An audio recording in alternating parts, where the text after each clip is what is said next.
Well, hello there everyone. 2024 was a weird year to be sure. We had some good, some bad, we had some that beat the allegations, and others that did not. But we definitely had a healthy selection of video games, albeit from some smaller developers this year. And I thought about doing maybe a best games of 2024 list, but let's be real, there's much larger creators for that, and I honestly haven't played that many new games this year. So instead, I decided I'll do my own weird twist on it and talk about the best boss fights of 2024. Though for the sake of not spoiling things too much, I'm going to be excluding any and all final bosses from this list, because I can put in my own arbitrary rules if I want to. This video can also be taken as a bit of a games I'd recommend list for whatever that may be worth, as well as the 2 expansions I've included on this list. And as I talk about each boss fight, I'll also mention if I was to do a ranking where I'd probably put it in that ranking. Anyways, that's enough rambling, that's enough stalling, let's get started. Number 10, Homo Gorleo, Metaphor Refantasio. Earlier game Atlas bosses often have some pretty neat mechanics to keep things from being tedious upon replays, but they also fall short because of your party being extremely limited, and the boss running out of HP all too quickly from having no stats. Overall, these fights would benefit greatly from having a late game rematch to let the mechanics truly shine. So, I guess it's a good thing Atlas had the same idea for this guy. Homo Gorleo is, in my opinion, the coolest design of any of the human bosses. While most of them look goofy, this guy actually looks pretty threatening. And with him having multiple different attacks and abilities depending on which limbs he has active, as well as the apples that can be used to heal himself, you're going to want to use your party to their fullest in order to prioritize what you want to take down. Take out the apples to stop his healing, take out his legs and wings to shut down his deadliest attacks, and then attack his main body to actually kill the boss. And with you having a fully cracked out in your in-game build, it's a lot of fun effectively getting a sandbox to try your favorite strategies out. If I was to put Metaphor Refantasio in a top 10 list, it would probably be at number 2. I had a lot of fun with it, and objectively speaking, it's probably the best game I played this year, but I do have another that is my favorite, and it should come as no surprise to anyone that's watched this channel, like more than 2 videos from it. Number 9, The Hero, Ass Libra Gaiden, Cave of Phantom Mist. One of our 2 DLC bosses appearing on this list, we have our fight against the hero, your protagonist from Ass Libra Revision. So, if you're a fan of the everything in the kitchen sink methodology of fighting bosses, this game, and also this boss fight in particular, are for you. Narratively, this is a very important fight as you're fighting against your protagonist from the base game. Granted, it's not visually the most exciting fight ever made, but the big draw of Ass Libra is the character customization, and just how freaking cracked you can make your character to face off against these seemingly insurmountable foes, so having a boss that does basically the same thing is a pretty cool way to go about it. Granted, most humanoid bosses in this game kinda suck, but having an opponent playing by the same overpowered rules that you are makes for a fairly exciting encounter, which is great for a game that gets absolutely batshit insane. Seriously, give the Ass Libra demo a try. It's not going to be a game for everyone, but if it does end up being a game that you can work with, you'll have a great time. If I was to put Ass Libra Gaiden in a top 10 list, it would probably come at number 10 because it is technically just a DLC expansion, but if you have it on Switch, you can actually purchase it as a standalone game. It's kind of weird. It's got some roguelike elements in it, but thankfully it isn't infuriating like most roguelikes, and it's really less Binding of Isaac and more Pokemon Mystery Dungeon in the setup and game structure, if that makes any sense. It won't be for everyone, but it is a game I enjoyed quite a bit, and I think the DLC expansion was a really good one. Number 8, The Shackled Beast, Ender Magnolia. You know, since the full release of this game is supposed to be coming out early next year, I could technically include this game again, and also this boss again, if I decided to make a video for it in 2025. Anyways, Ender Magnolia was, gameplay-wise, a major improvement over Ender Lilies, which I already found quite fun, and Shackled Beast is currently the pinnacle of what this game has to offer, at least in my opinion. And with his decently large array of fast attacks, while you face off against him with your own large amount of build variety, you have yourself a quite enjoyable fight, while also having one of the best boss themes in the game, and probably the best one in this game so far. I'm glad that if nothing else, 2024 seems to be the year where Souls-adjacent video games stopped spamming the dramatic opera music and picked up a guitar for a boss theme or two. It makes those fights stand out a lot more, at least in my opinion. I'm honestly very much looking forward to this game's full release. It's supposed to be coming out late January of 2025, so yeah, I can recommend this one. Now, as for where I'd rank this game, I'm not sure if I'd include it on the list at all or not, since it's technically in early access and not out yet. I'd maybe have it at number 8, or maybe I'd just keep it off until next year and say go play Ace Attorney Investigations 2 instead, because that's another great game I played this year, but that game doesn't really have boss fights because, you know, it's a detective game, so I'm not going to include it on this list. Number 7, Gandoom, Visions of Mana. Visions of Mana. A great game that Square Enix decided to give no marketing, pretty much sealing its fate to obscurity and low sales, which is a shame because this game is actually pretty darn good. Though, my favorite boss of the bunch is Gandoom, the giant buff crocodile, and he's a master of water, but instead of hiding beneath the waves like a coward, he decides, square the fuck up, retard. And he starts bum rushing you, creating water geysers, creating an aquatic spirit bomb, and just deciding to start throwing hands. The other Benevodons in this game are often more magical in nature, but Gandoom decides to take on a more brawler approach, and I think that's to the benefit of this boss because it makes this fight much more memorable, backed up by some intense music, and it stands out among the 30 plus bosses in the game by being one of the toughest, if not the toughest. You can come fully prepared, but he's impossible to cheese, so it's going to be a matter of skill, making for a great fight to come out of the game that deserved better than the hand it was dealt. If I was to put Visions of Mana in a top 10 list, it would probably be number 6 in the list. Visuals, environments are beautiful, the story is well told, the characters are good, and unlike a lot of modern Square Enix games, it never felt like it was up its own ass with self-importance. And I'm kinda ticked that Square decided to shut down the studio that made the game right after it got released.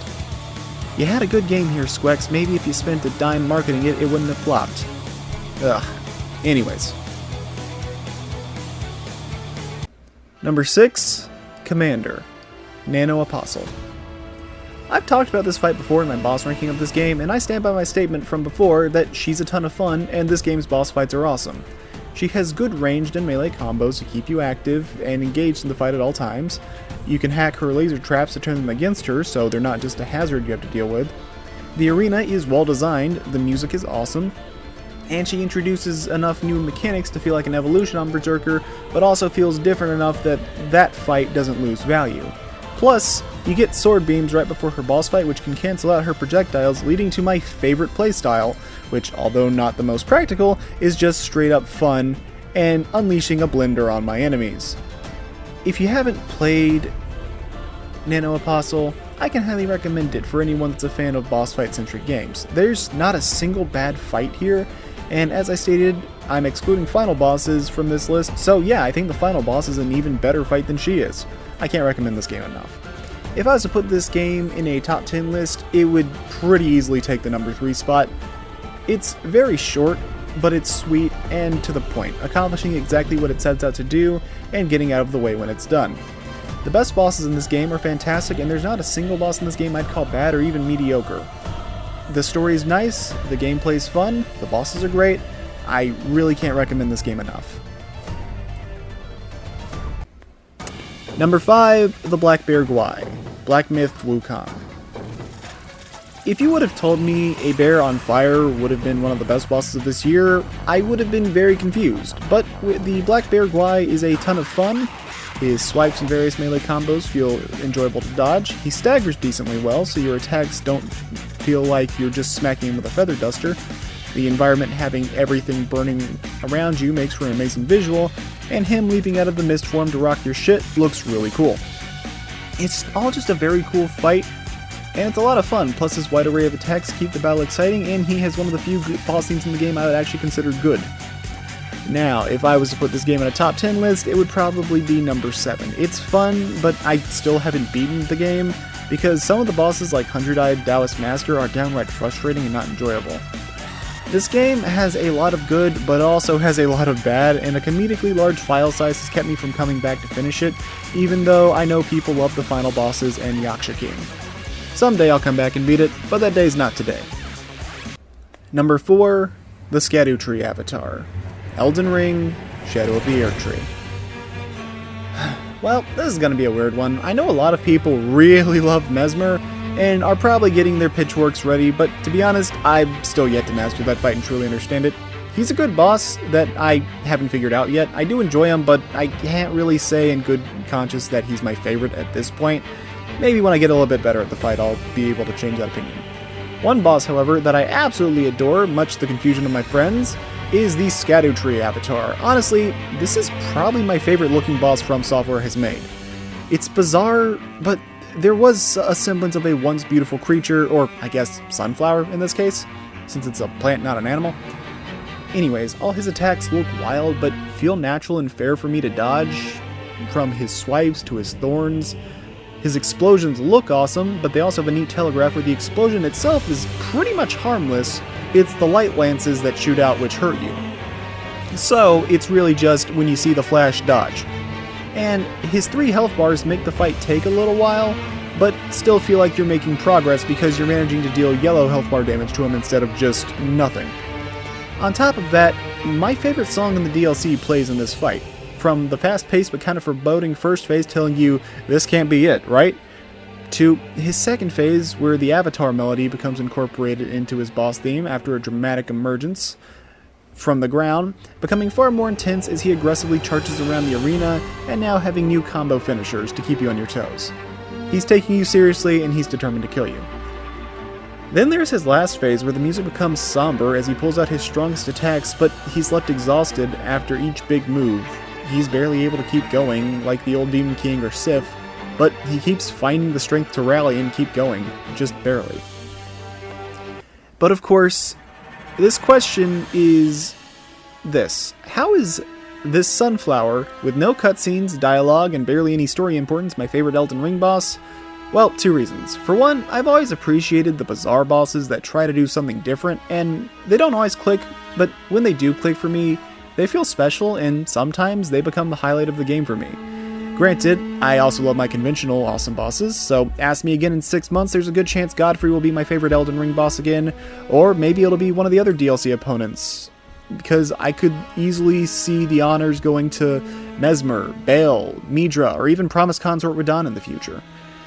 The reason, though, this is my favorite Elden Ring boss, and my favorite one in Shadow of the Erdtree, is because Shadow of the Erdtree was a bit of a special occasion for me, where my friends and I were all playing the game at the same time, going off in different directions and finding secrets. One of my friends found Baal, another found the Putrescent Knight, another even found Midra.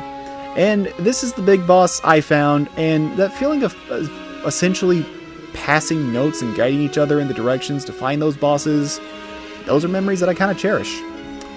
But I'm getting too sappy. If I was to put Shadow of the Erdtree in a top 10, it would probably be at number 9 because it is a DLC. A sizable 40-hour long DLC that got nominated for Game of the Year, mind you, but a DLC nonetheless. Speaking of which, hey, Jeff Keighley, get rid of Games for Impact and put Best DLCs as a category for the Game Awards next year. You'll do a lot better, trust me.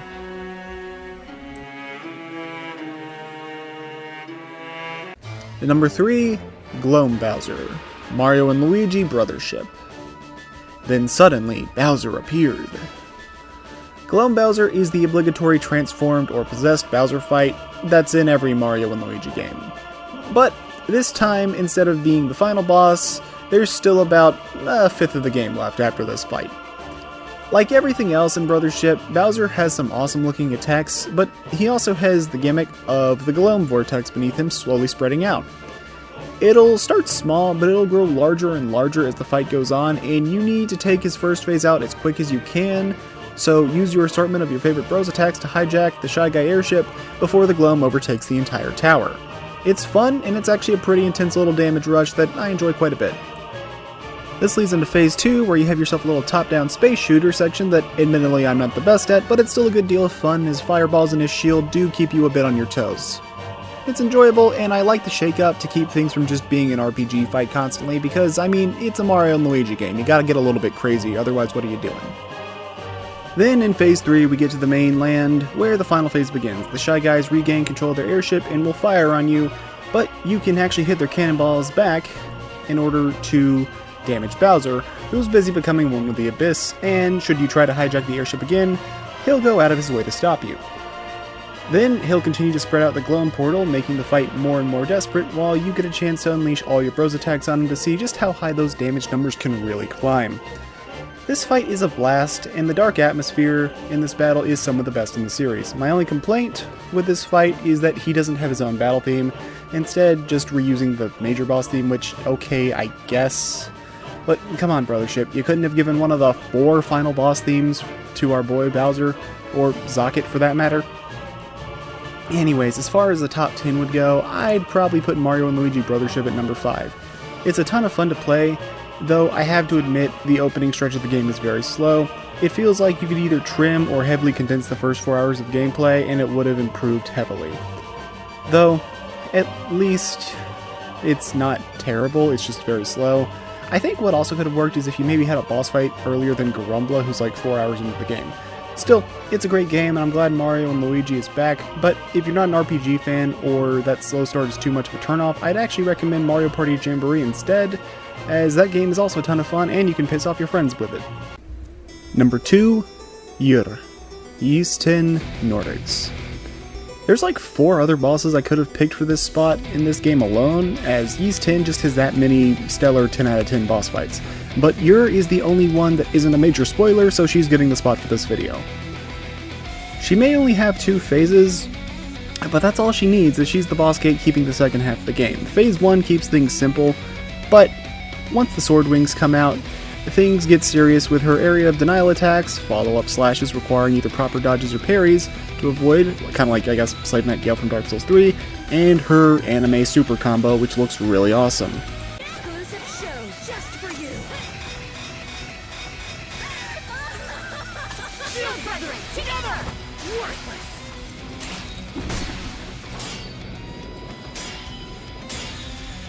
That all you got?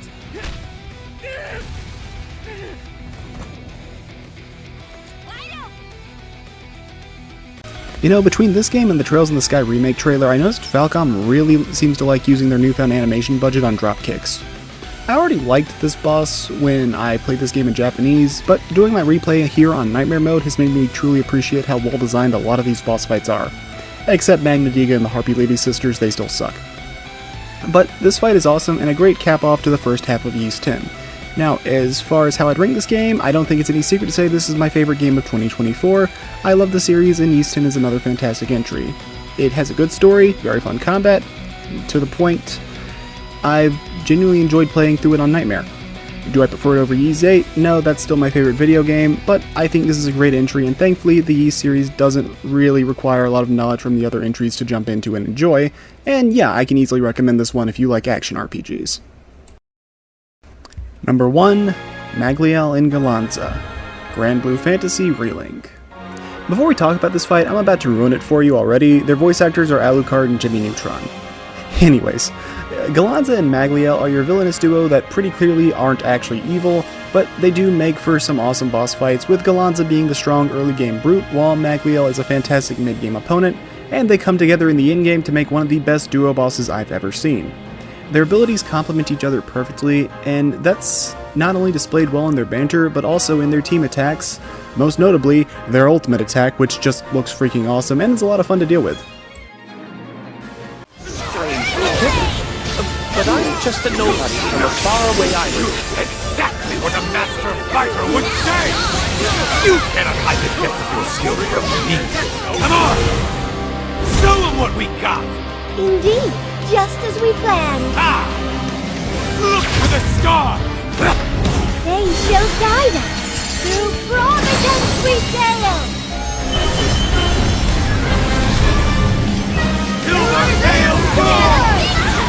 And of course, as a hallmark of good duo bosses, when one of the teammates goes down, the survivor will become enraged and start going all out. Overall, I enjoy this fight a ton. It's challenging, it has good music, and I like the characters connected to it, and I'm glad they survived the battle, though to be fair, when you're connected to a gacha series as prolific as Grand Blue Fantasy, they'll bring you back if you're marketable enough, let's be realistic here.